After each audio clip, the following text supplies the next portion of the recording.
Hello world. এই ভিডিওতে আমি সিভ বা eratosthenes নিয়ে আলোচনা করব এবং এর জন্য আমি ব্যবহার করব react.js K.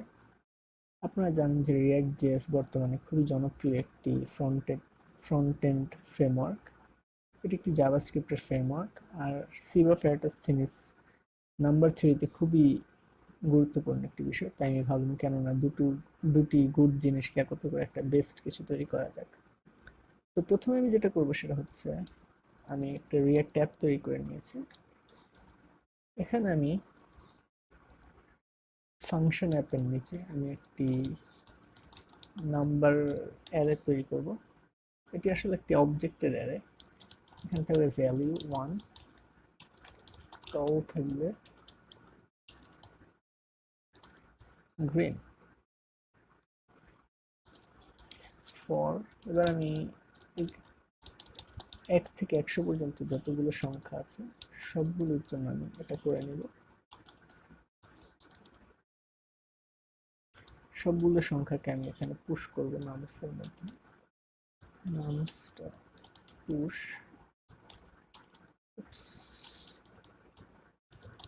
Value I,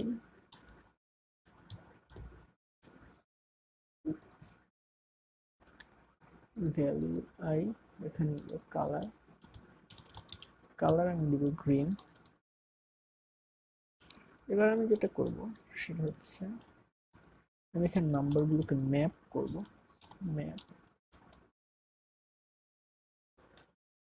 map দিয়ে আমি এখানে লিখব স্প্যান স্প্যান সেকেন্ড ব্র্যাকেটের মধ্যে আমি লিখব যে ভ্যাল। যখন আমরা জাভাস্ক্রিপ্টের কোনো কিছুকে আমরা প্রিন্ট করতে চাই তখন আমরা সেকেন্ড ব্র্যাকেট ইউজ করি। ভ্যারিয়েবলকে যখন কোনো একটা জাভাস্ক্রিপ্ট আমরা ইউজ করতে চাই তখন আমরা সেকেন্ড ব্র্যাকেট দিয়ে নিতে হয়। আপনারা দেখতে পাচ্ছেন 1 থেকে 100 পর্যন্ত সবগুলো সংখ্যা এখানে চলে এসেছে। এবার আমি যেটা করবো এখানে আমি বলবো যে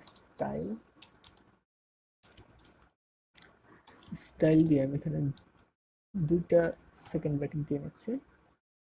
এখানে আমি বলবো যে কালার ভি ডট কাল, মানে এই কালারটা। সবগুলো এখানে গ্রিন দেখাচ্ছে, আমি এগুলোকে রেড করে দিয়ে নিই। আপনারা দেখতে পাচ্ছেন যে 1 থেকে 100 পর্যন্ত সবগুলো সংখ্যা প্রিন্ট হয়েছে।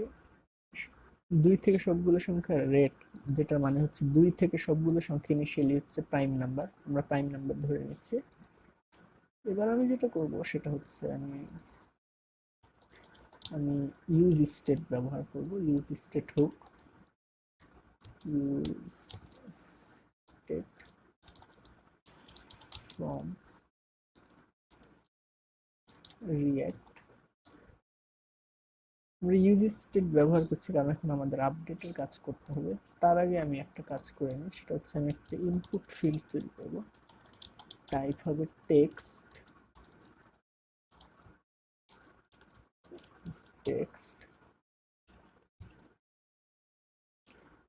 এবার একটা ব্রেক ট্যাগ দিয়ে নিই। যখন আপনারা সিঙ্গেল ট্যাগ ইউজ করবেন তখন অবশ্যই ফরওয়ার্ড স্ল্যাশটা দিয়ে নেবেন, নয়তো রিয়াক্টেড কাজ করবে না। এবার আমি যেটা করব আমি এখন এখানে বলবো যে অন চেঞ্জ আমি বলবো ডু ইট। এটা একটা কাস্টম ফাংশন হবে আমাদের। ডু ইট, আমি ফাংশনটা তৈরি করে নিই। ফাংশন ডু ইট, এটা একটা ইভেন্ট প্যারামিটার নেবে। Let val equals c dot target dot value। Console লগে আমরা এটা প্রিন্ট করে দেব, কনসোল লগ val। এবার আমরা যদি কনসোল লগটা ওপেন করি,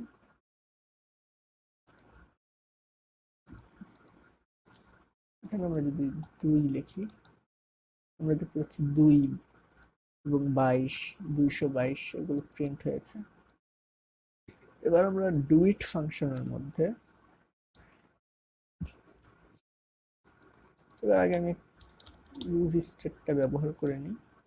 আমি বলি যে array set array useState nums. এবার আমি এখানে লিখবো যে আগে আমি ভ্যালুটাকে পার্স করে নিই, পার্স ইন্ট, কারণ এটা ইনিশিয়ালি টেক্সট ভ্যালু, এটাকে আমাদের ইন্টিজারে কনভার্ট করতে হবে। এবার আমি নামসের পরিবর্তে আমরা যদি অ্যারে লিখি কোনো সমস্যা নেই, কারণ অ্যারেটা এখন নামসে পরিবর্তন হয়ে গিয়েছে, সরি নামসটা এখন অ্যারেতে পরিবর্তন হয়ে গিয়েছে। এবার আমি বলবো যে সেট অ্যারে, এর মধ্যে আমি বলবো অ্যারে ডট ম্যাপ এ, এবার আমি বলবো যে এ ডট ভ্যালু, ভ্যালুটা যদি আমাদের ভি মানে ইনপুট দিয়ে যদি ডিভিজিবল হয় 0 এন্ড টু গ্যাপ দিয়ে লিখি এ ডট ভ্যাল, এবং অ্যারের ভ্যালুটা যদি ইনপুট ভ্যালু থেকে বড় হয় তাহলে আমি বলবো যে আমাদের অ্যারেটাকে আপডেট করা দরকার। এ, এটার কালারকে আমরা আপডেট করব, কালার হয়ে যাবে আমাদের রেড, আদারওয়াইজ আমরা বলবো যে যেটা আছে সেটাই থাকুক। এবার আমি যদি এখানে লিখি 2, কাজ করছে না, আমরা কালারকে গ্রিন করে দিই। এবার আপনারা দেখতে পাচ্ছেন যে 2 এর যতগুলো মাল্টিপল আছে সবগুলো গ্রিন হয়ে গিয়েছে। এবার আমরা যদি, আপনারা খেয়াল করবেন যেখানে 9 গ্রিন নেই, কারণ এটা 2 এর মাল্টিপল নয়। এবার আমরা যদি এবার 3 লিখি, এবার দেখতে পাচ্ছি আমাদের 3 এর মাল্টিপল গুলো রেড হয়ে গিয়েছে। এবার আমি আরো একটি স্টেট তৈরি করব, const count set count useState। এবার এটা ইনিশিয়ালি 99 দিয়ে নিচ্ছি। এবার আমি এখানে বলবো h3 ট্যাগ তৈরি করব। এবার আবার সেকেন্ড ব্র্যাকেট, কারণ আমরা জানি যে জাভাস্ক্রিপ্ট ব্যবহার করার সময় রিঅ্যাক্টে সেকেন্ড ব্র্যাকেট দিতে হয়। আমি এখানে বলবো যে কাউন্ট কাউন্ট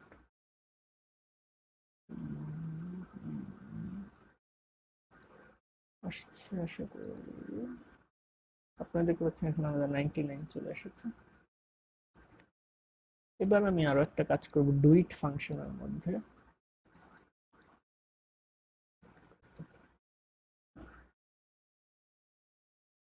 এবার আমি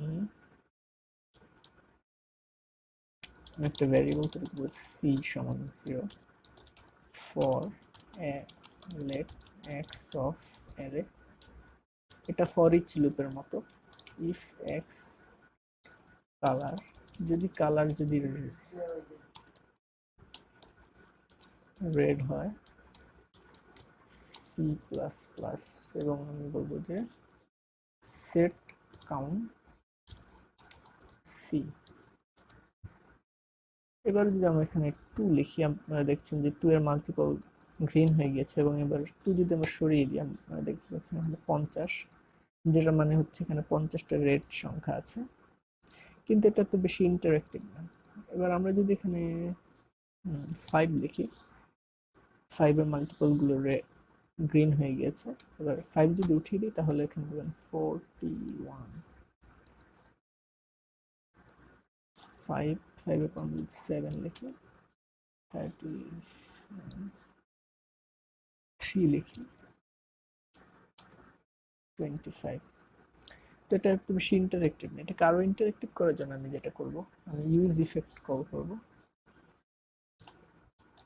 ইউজ ইফেক্ট, এবার ইউজ ইফেক্টটাকে বাইরে লিখতে হবে, ফাংশনের ভিতরে ইউজ ইফেক্ট কাজ করে না, কারণ ইউজ ইফেক্ট হচ্ছে একটি স্পেশাল হুক। ইউজ ইফেক্ট একটা কলব্যাক ফাংশন নেয়। এখানে আমি লেট থেকে সেট সি সেট কাউন্ট পর্যন্ত যা আছে সব কপি করে ফেলবো, কাট করে এখানে পেস্ট করে দেবো। এবার যদি আমরা এখানে 2 লিখি, আপনারা দেখতে পাচ্ছেন এখন এটা সরাসরি কাজ করছে। 3 লিখি, 5 লিখি, 7 লিখি, 11 লিখি, আপনারা দেখতে পাচ্ছেন 1 লেখার সাথে সাথে সবগুলো সংখ্যা গ্রিন হয়ে গেছে, কারণ 1 দিয়ে সবগুলো সংখ্যা ডিভিজিবল। এটা অ্যাভয়েড করার জন্য আমি এখানে লিখব যে and v is not equals 1, input যখন 1 হবে তখন যাতে এটা কিছু না করে। এবার ঠিক আছে, 2, এরপর নেক্সট রেড সংখ্যা হচ্ছে 3, 3 এর সবগুলো মাল্টিপল বাদ হয়ে গেছে, গ্রিন হয়ে গেছে। এবার লিখব নেক্সট রেড সংখ্যা 5, 5, এরপর নেক্সট রেড সংখ্যা হচ্ছে 7, এরপর নেক্সট রেড সংখ্যা 11। আপনারা দেখতে পাচ্ছেন এখন আমাদের এই সংখ্যাটা চেঞ্জ হচ্ছে না, কারণ 1 থেকে 100 পর্যন্ত 25টি প্রাইম নাম্বার রয়েছে। তো সুতরাং আমরা বলতে পারি যে 100 এর স্কোয়ার রুট 10 পর্যন্ত যে কয়টা প্রাইম নাম্বার আছে সেগুলো মাল্টিপলকে আসলে চেক করলেই কতগুলো প্রাইম নাম্বার আছে সেটা ডিটেক্ট করা যায়। তো এই ছিল আজকের মতো। আশা করছি ভিডিওটি আপনাদের ভালো লেগেছে। যদি ভালো লাগে তাহলে লাইক দিন, কমেন্ট করুন, কোনো কিছু জানার থাকলে অথবা কোনো মন্তব্য শেয়ার করার থাকলে ভিডিওটি শেয়ার করুন এবং আমার চ্যানেল সাবস্ক্রাইব করুন। ধন্যবাদ সবাইকে।